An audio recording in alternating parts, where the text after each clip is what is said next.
bà con này cam phê mà tại lâu nó prey rồi mà nấu chứ nè hai chứ mình kêu con tầm màu một cái đã mê mê xài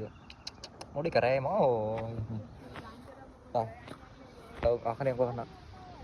đó mất nè vô ba giây mất tiền này hay đang miên prey đấy hạt chân đấy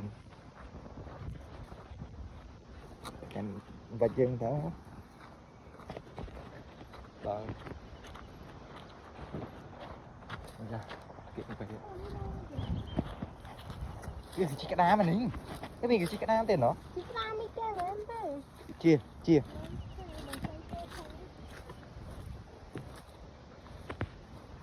còn hạt chân á đâu ôn ôn khơi môi nè chả thì đang nạp chất căn camera nạp để đâu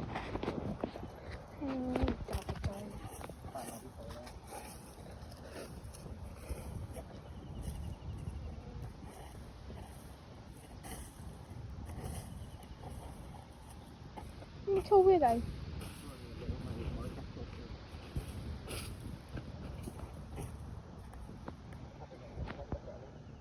ấyแต่ทอตะวิจอบหมกไปถูกซับตามตอนไหนไม่ก็ได้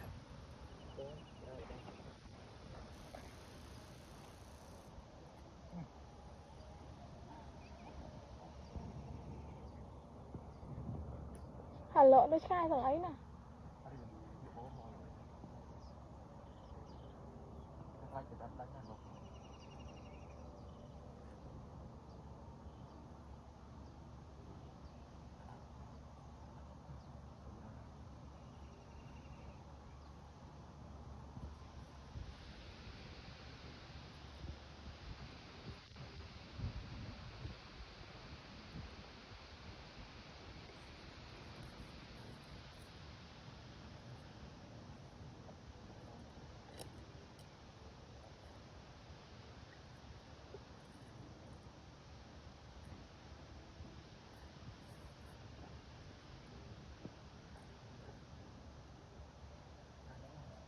bị áp tranh rồi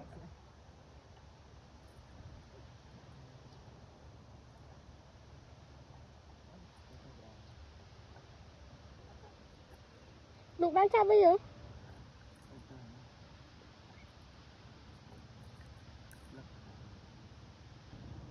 lại trên này với cái robot nữa bây giờ trên này